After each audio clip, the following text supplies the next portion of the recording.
We consider ourselves to be the principal center of knowledge in this cosmic system, as we are the only intelligent life in the known cosmos.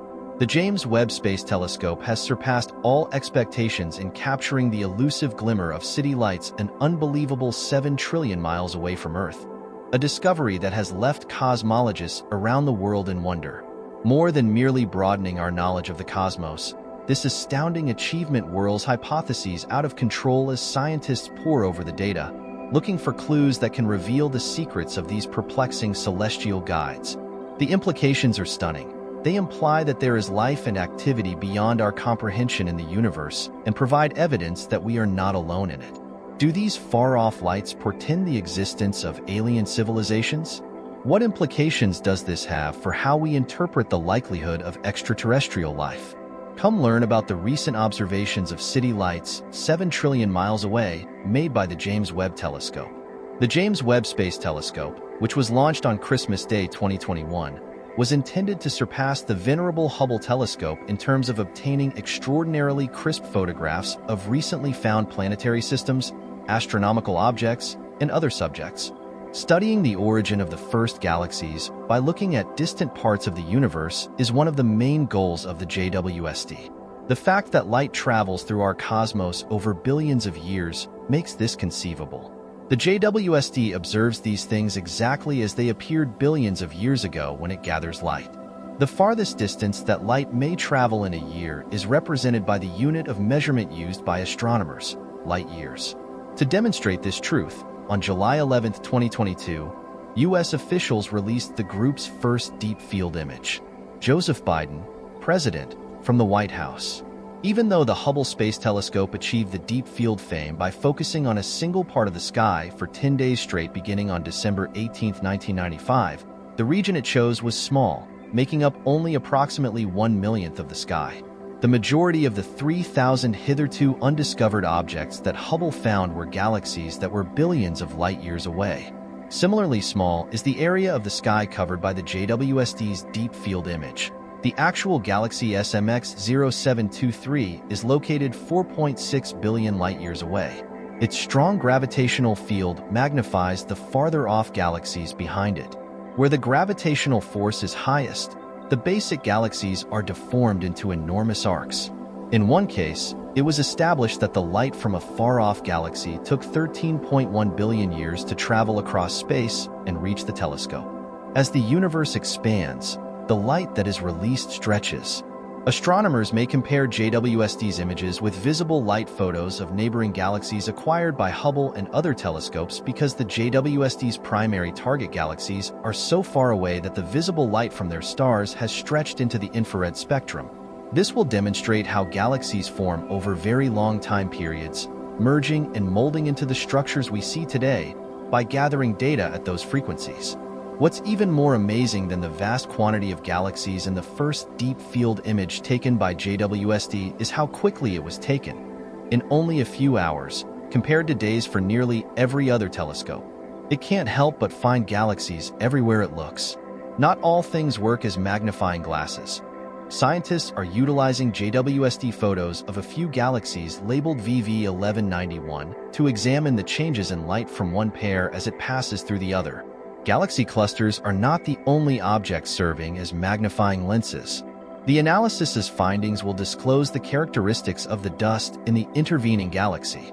Furthermore, it appears that a noteworthy discovery may have been found recently by the JWST light years beyond our local solar system.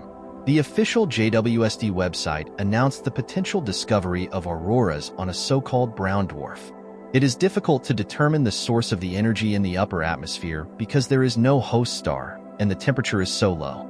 But it's important to note that the aurora-producing object is in reality emitting methane. Jupiter and Saturn have auroral phenomena because of the solar wind, just as auroras on Earth are produced when energetic particles from the Sun are captured by our planet's magnetic field, producing stunning displays of light. However, since W1935 is a brown dwarf and has no star in its orbit, its auroras remain a great mystery. Proxima Centauri and TRAPPIST-1, which are located in the Milky Way and just 4.4 light-years from Earth, remain everyone's cherished targets. It is impossible to rule out the potential of life existing on exoplanets now that scientists have discovered water on them. Will there eventually be proof of life elsewhere on Earth? The JWST spotted a reddish-brown, gigantic black hole that was consuming everything in its path just 1 month ago. 40 million times larger than the Sun is this revelation. But what does this actually mean for us? This supermassive black hole has been around since the beginning of the cosmos, according to JWST research. It's not good news, but this beast is devouring everything in its path quite rapidly. Dr. Lucas Fu and Professor Alastair Zittrain of Israel's Ben Gurion University of the Negev are the sources of the revelations. Their research indicates that the supermassive black hole is a big object in relation to the galaxy it resides in, weighing about 40 times as much as the Sun. Thankfully, it is a stunning 129 billion light-years away from Earth, and neither the local solar system nor Earth are in its proximity. But the black hole is getting closer as it eats away at everything in its path. Its reddish color indicates that it is surrounded by a thick layer of dust that blocks out light. Scientists were ecstatic when the JWST began transmitting data and began sorting through the data from the Reveal program. Our gaze was drawn to 3 little objects that emitted a dark crimson glow. We thought it was an object similar to a quasar right away. Because of their red dot-like appearance, supermassive black holes in the centers of galaxies are constantly accumulating material. It is not possible to contain the luminosity of the entire galaxy in an area no larger than a star cluster in the current era. Because of the gravitational lensing from the source, we were able to determine very precise size restrictions. The black hole still makes up at least 1% of the system's mass even after all the potential stars are compressed into that little area. Similar patterns in other early universe supermassive black holes have been found, and these have provided insights into the evolution of the black hole and the host galaxy, as well as the still largely unknown relationship between the two. The James Webb Space Telescope often finds other quite strange events when it sends images back to Earth. The amazing lights of planets and stars that float over the universe light-years away capture us when we have the luxury of seeing into space. Furthermore, we can see far beyond what our eyes are capable of, thanks to the JWST. In one recent observation, for example, an odd discovery that looked like a question mark materialized in space.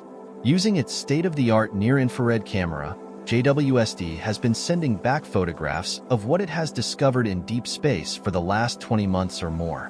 Answers to this unusual finding have now surfaced when the European Space Agency studied 2 young stars that are forming 1.47 light-years from Earth. The image's bottom has a tiny orange mark that looks like an inverted question mark. It's interesting to see that this small image is actually rather vast. The question mark was taken while studying the Herbig-Haro 46-47 pairs of young stars. The stars are a few thousand years old and are encircled by huge bands of gas and dust. In reference to the question mark form itself, this could be because of the two-dimensional image that the JWST presents from its particular viewpoint. We don't know what it is yet, and without more investigation, we probably won't. Experts in the subject have examined the findings, though, and they indicate that it is most likely a far-off galaxy, or possibly multiple worlds interacting. Their interactions may produce the deformed question mark structure, which may suggest that we have never seen this occurrence before and make it difficult to identify it with any degree of accuracy. After all, the JWST has revealed a plethora of distant galaxies. More research is imperative.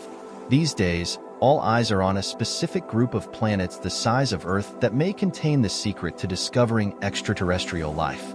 There may be a definitive solution to the puzzle of why there doesn't seem to be any proof of advanced extraterrestrial life in the universe, even though there is a very good chance that it does. These planets are a component of TRAPPIST-1, a star with 7 planets orbiting it, and are situated about 40 light-years from Earth. NASA takes into account a variety of factors in addition to a planet's size and distance from its star while searching for planets that could be habitable.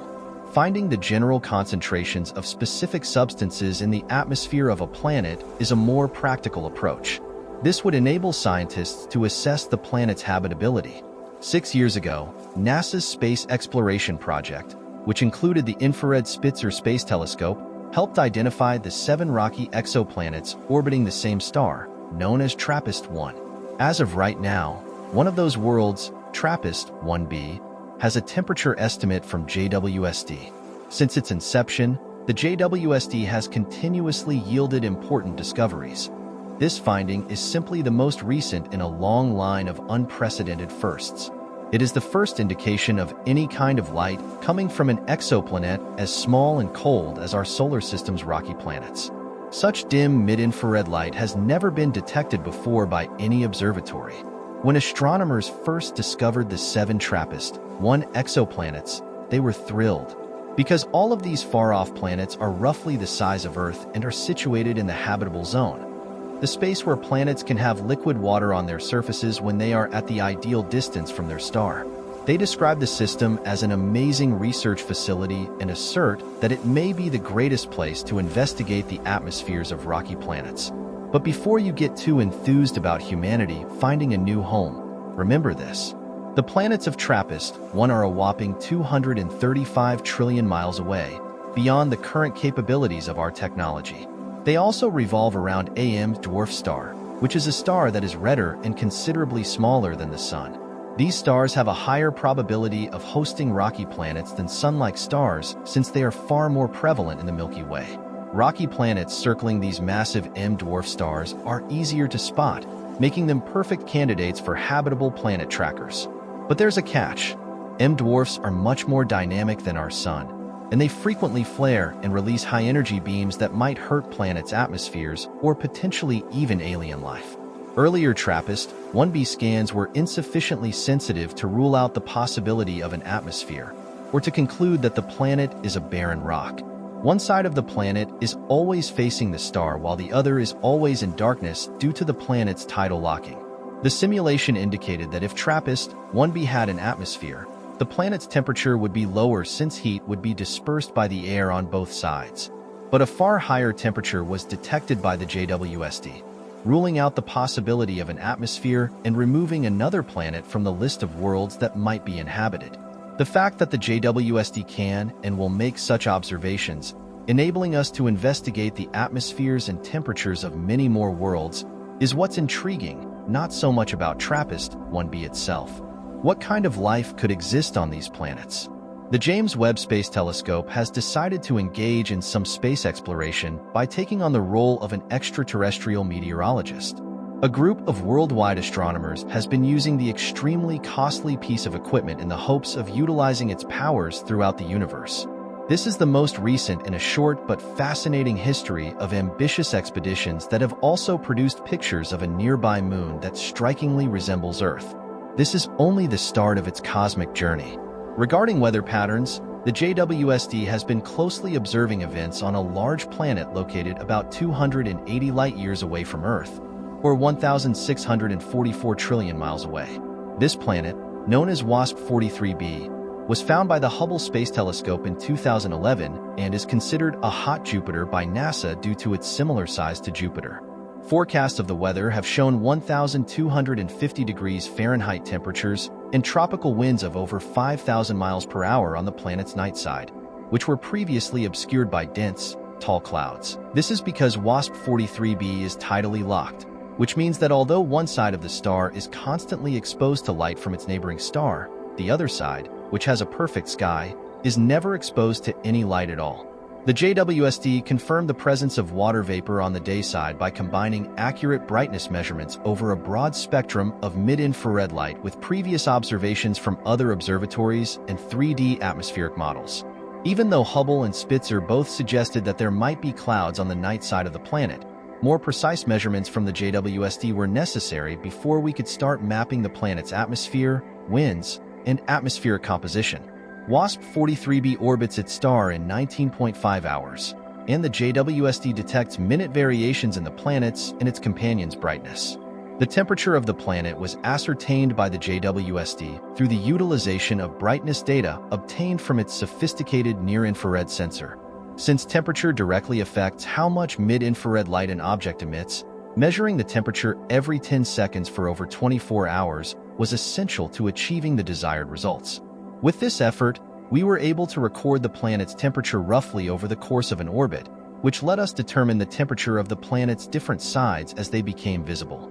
At about 2,200 degrees Fahrenheit on average, the side of the planet that receives the most sunshine is hot enough to melt iron and most other metals. Even though the dark side is much colder, it still boils at about 1,125 degrees Fahrenheit. Methane cannot form on the planet's dark side because supersonic winds scatter heated air quickly, preventing it from stabilizing into a gas that can be recognized. The feasibility of this temperature mapping technique is a direct demonstration of the JWST's sensitivity and accuracy. The lack of methane allows scientists to conclude that winds faster than 5,000 miles per hour are experienced on WASP-43b.